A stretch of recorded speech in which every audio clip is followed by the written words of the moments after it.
नमस्ते दोस्तों, मैं हूं प्रदीप कुमार। आप देख रहे हैं डिजिटल मार्केट। वीडियो शुरू करने से पहले बता दूं, ये वीडियो एक एजुकेशनल पर्पज के लिए है। अगर आप स्टॉक मार्केट में कोई भी फाइनेंशियल इन्वेस्टमेंट करते हो तो अपने फाइनेंशियल एडवाइजर से सलाह जरूर लें या फिर अपनी सोच समझ के साथ ही स्टॉक मार्केट में इन्वेस्टमेंट करें। अगर आपको स्टॉक मार्केट में कोई भी फाइनेंशियल लॉस होता है तो उसके लिए ये वीडियो रिस्पॉन्सिबल नहीं रहेगी। तो चलो दोस्तों, वीडियो शुरू करते हैं। देखो, आज हम बात करने वाले हैं वासवानी इंडस्ट्री लिमिटेड स्टॉक के बारे में। आज इस स्टॉक का हम फुली पोस्टमार्टम करने वाले हैं और पोस्टमार्टम करके निकाल के बताएंगे कि भाई इसका जो फंडामेंटल का पिटारा है उसके अंदर से क्या निकल के आता है, इस स्टॉक के अंदर क्या स्कोप है, साथ में यहाँ पे कितना पॉजिटिव मोमेंटम आपको देखने को मिल सकता है और कितनी यहाँ पे आपको गिरावट देखने को मिल सकती है। साथ में हम और भी चीजें आपको बताएंगे कि भाई कितने कितने टाइम पीरियड पे आपको यहाँ पे कितना कितना रिटर्न मिलेगा, 1 मंथ में कितना रिटर्न मिलेगा, 10-15 दिन में कितना मिलेगा, 3 मंथ में कितना मिलेगा, 6 महीने से 9 महीने, 1 साल, 2 साल, 5 साल में आपको कितना कितना यहाँ पे रिटर्न देखने को मिलेगा। साथ में स्टॉक ने लास्ट ईयर तक क्या परफॉर्म किया था, साथ में यहाँ पे इक्विटी पे आपको कितना रिटर्न मिल रहा है, साथ में जो आपकी कैपिटल है, कैपिटल पे आपको कितना रिटर्न मिल रहा है, और भी बताएंगे कि भाई यहाँ पे जो होल्डिंग का पैटर्न है वो कैसा है। देखो, काफी कुछ चीजें इस वीडियो में होने वाली है। मतलब एक तरह से यहाँ पे एक्सपर्ट लेवल की जो डीप एनालिसिस है, फंडामेंटल एनालिसिस है, वो मैं यहाँ पे आपको करके दूंगा। सबसे पहले मैं स्टॉक के बारे में ऊपर ऊपर की मोटी मोटी चीजें बता देते हैं, फिर उसके बाद हम चलते हैं इसकी डीपली एनालिसिस में। ठीक है, देखो वीडियो के लास्ट तक आप बने रहना। आपको यहाँ पे एक अच्छी खासी इंफॉर्मेशन मैं आपको देने वाला हूँ। मैं कोई भी कैंडल चार्ट के बेस पे आपको कोई भी मतलब यहाँ पे फंडामेंटल एनालिसिस करके नहीं दूंगा। मेरा फंडामेंटल एनालिसिस करने का तरीका थोड़ा सा अलग है, तो यहाँ पे आप वीडियो के लास्ट तक बने रहिएगा। तो देखिए, यहाँ पे जो हम बात करने वाले हैं वासवी इंडस्ट्री लिमिटेड स्टॉक के बारे में बात करने वाले हैं, वासवी इंडस्ट्रीज।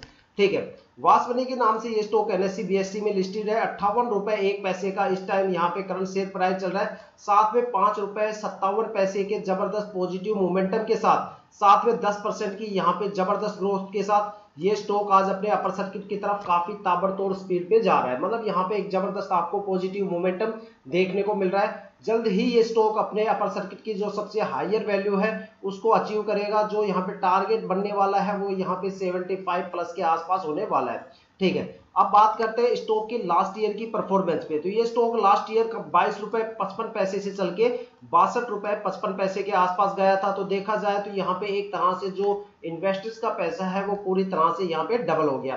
ठीक है, अब बात करते हैं इसके स्टॉक के जो क्वार्टरली रिजल्ट है उसके बारे में। जून 2024 का जो क्वार्टरली रिजल्ट है उसके बारे में कि देखते हैं कि क्वार्टरली रिजल्ट में क्या निकल के आता है। अगर रिवेन्यू की बात करें तो कंपनी ने यहाँ पे 91 करोड़ से ज्यादा का यहाँ पे रिवेन्यू गेन किया। पिछले साल का अगर ईयर टू ईयर कंपैरिजन करके देखें तो यहाँ पे आपको नियर बाय 2% से ज्यादा की गिरावट देखने को मिलती है।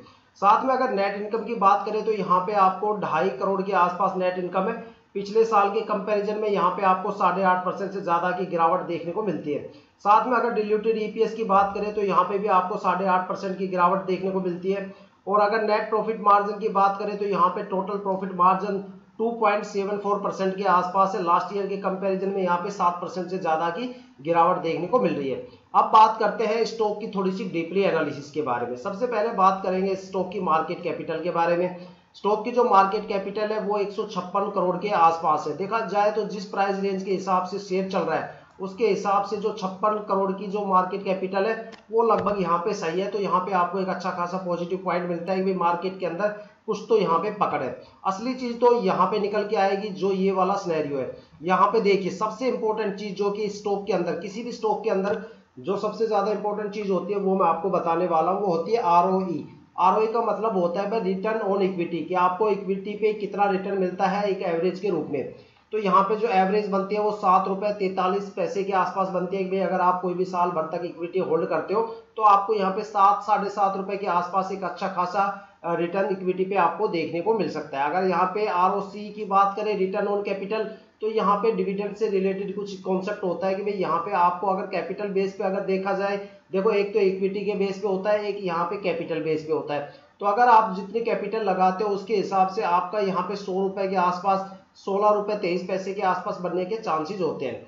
अब बात करते हैं स्टॉक की बुक वैल्यू। बुक वैल्यू जो है यहाँ पे 38 रुपए के आसपास है। सबसे पहले हम बुक वैल्यू को थोड़ा सा डीपली समझते हैं। देखो, मान लो मैं 100 शेयर खरीदता हूँ 50 रुपए पर और 100 शेयर मैंने खरीद लिए 100 रुपए पे। तो मेरी जो एवरेज बन के आ गई वो 75 रुपए आ गई। मतलब जब भी स्टॉक अगर 75 रुपए से ऊपर रहेगा तो मैं हर हालत में वहां पे पॉजिटिव में रहूंगा, एक प्रॉफिट में रहूंगा। जैसे स्टॉक मेरा 75 रुपए से नीचे जाएगा तो मुझे लॉस होना शुरू हो जाएगा, क्योंकि मेरी जो शेयर एवरेज है वो 75 रुपए के आसपास है। तो यहाँ पे जो बाइंग एवरेज है वो 38 रुपए के आसपास है। देखा जाए तो सभी स्टॉक्स का सबसे मजबूत जो रेसिस्टेंस होता है वो उसकी बुक वैल्यू होती है।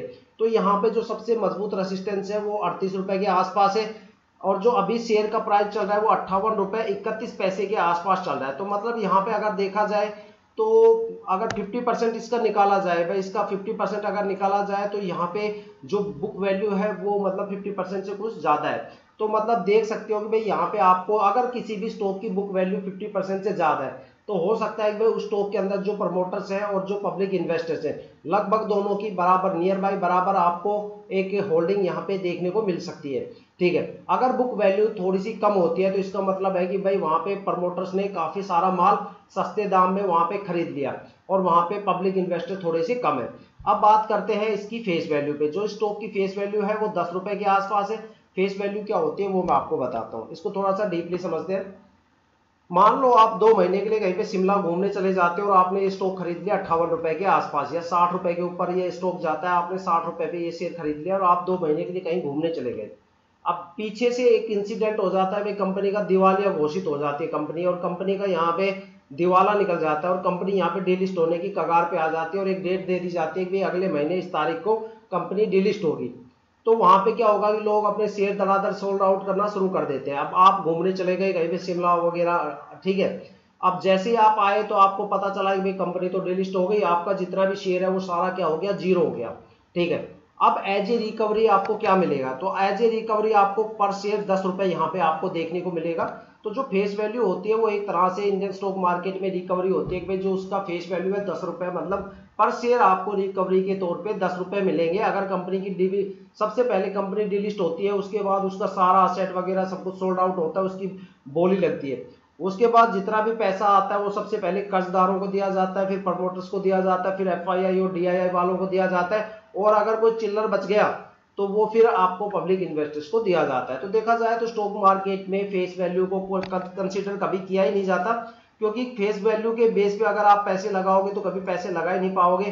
देखो, अगर आप फेस वैल्यू को इसलिए कंसीडर नहीं किया जाता कि भाई अगर आपने मान लो शेयर खरीद लिया 60 रुपए के आसपास या 58 पे, और आपको कल को न्यूज मिल ही जाएगी कहीं ना कहीं से, या तो आप यूट्यूब देखोगे, आजकल आप कहीं पे भी चले जाओ, कहीं भी घूमने चले जाओ, कहीं पे भी बैठ के कोई भी न्यूज आप देख सकते हो, आपको पता चल जाएगा भाई कंपनी का दिवाला निकल गया और कंपनी डिलिस्ट होने वाली है। तो आप क्या करोगे भाई, 2-4 रुपए या 5 रुपए के लॉस पे उस स्टॉक से बाहर निकल ही जाओगे, तो आप 10 रुपए तक का वेट नहीं करोगे। तो यहाँ पे इन्वेस्टर्स ज्यादा मतलब वेट नहीं करते और वो वहां से निकल के एग्जिट करना शुरू कर देंगे। और तो इस वजह से फेस वैल्यू तक कोई नहीं रुकता, फेस वैल्यू तक वो रुकता है जो बिल्कुल स्टॉक मार्केट में पैसे लगा के लॉन्ग टर्म के लिए सो जाते हैं। ठीक है, जिनका सोने का मतलब है कि भाई वो अगर 6-6 महीने में जगते हैं, उस केस में ये इंसिडेंट हो सकता है। तो उस केस में क्या है कि फेस वैल्यू यहाँ पे 10 रुपए के आसपास यहाँ पे आपको एज ए रिकवरी देखने को मिलेगी। अब बात करते हैं कि स्टॉक के अंदर आपको शॉर्ट टर्म में कितना रिटर्न मिलेगा और लॉन्ग टर्म में कितना रिटर्न मिलेगा। ठीक है, अगर आप स्टॉक को 1 वीक के लिए होल्ड करके सोल्ड आउट करते हो तो आपको 18% रिटर्न यहाँ पे देखने को मिलता है। 1 महीने अगर होल्ड करके सोल्ड आउट करते हो तो यहाँ पे 18% से ज्यादा का आपको रिटर्न देखने को मिलता है, और 13% से ज्यादा का यहाँ पे रिटर्न देखने को मिलता है। और अगर आप इसे 3 महीने के लिए होल्ड करके सोल्ड आउट करते हो तो आपको यहाँ पे 70% का रिटर्न देखने को मिलता है। अगर आप इसे 6 मंथ होल्ड करते हो तो आपको यहाँ पे 81.93% का रिटर्न देखने को मिलता है। साथ में अगर 9 मंथ होल्ड करते हो तो 118% का यहाँ पे आपको रिटर्न देखने को मिलता है। 1 ईयर होल्ड करते हो तो 79% मिलता है, 2 ईयर में 181% मिलता है, 3 ईयर में 425% मिलता है, 3 ईयर में 425 मिलता है, 4 ईयर में आपको 1032% मिलता है। ठीक है, साथ में अगर 5 साल आप इसे होल्ड करते हो तो यहाँ पे आपको 804% के आसपास आपको देखने को मिलता है। तो देखा जाए तो यहाँ पे जो सबसे अच्छा रिटर्न हमें मिल रहा है वो या तो 6 मंथ की होल्डिंग पे मिल रहा है, एक 3 मंथ की होल्डिंग पे मिल रहा है, और एक देखा जाए तो यहाँ पे 9 मंथ की होल्डिंग पे मिल रहा है अगर शॉर्ट टर्म की बात करें तो।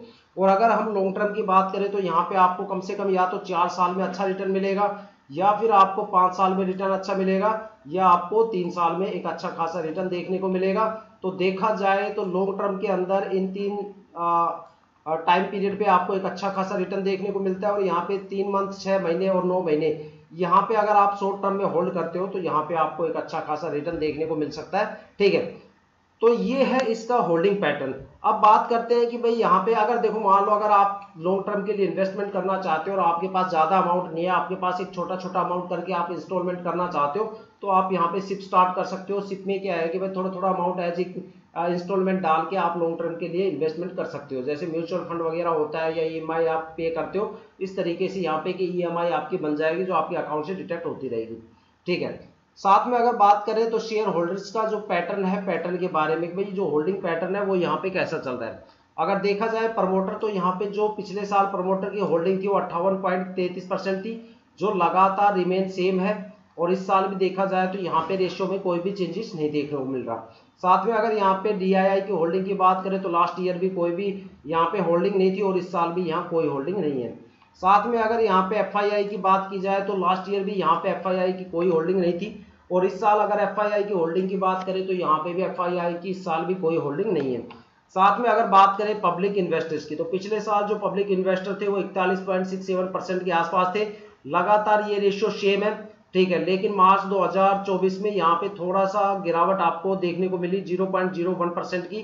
ठीक है, और इस साल भी आपको 0.01 इन्वेस्टर्स की यहाँ पे कमी देखने को मिली। देखो अगर देखा जाए तो यहाँ पे प्रमोटर्स की होल्डिंग भी काफी जबरदस्त है और यहाँ पे जो इन्वेस्टर्स हैं उनकी होल्डिंग भी काफी जबरदस्त है।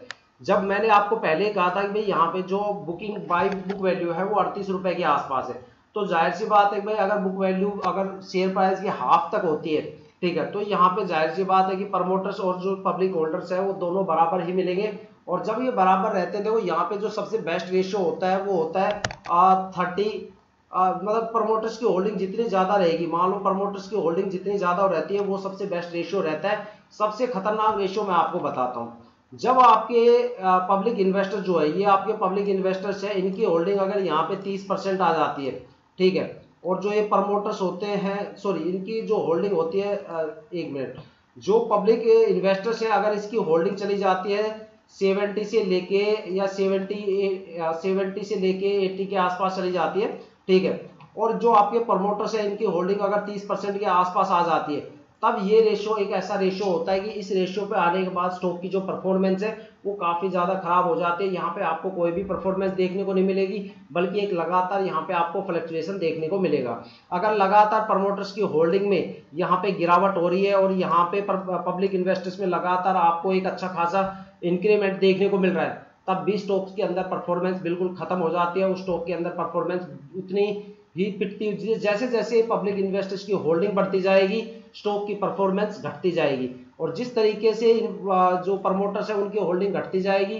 तो उतने ही ज्यादा स्टॉक की यहाँ पे जो परफॉर्मेंस है वो भी डाउन होती जाएगी। मतलब घुमा फिरा के ये है कि भाई पब्लिक होल्डिंग जो है वो जितनी ज्यादा होगी स्टॉक उतना कम परफॉर्मेंस यहाँ पे देगा।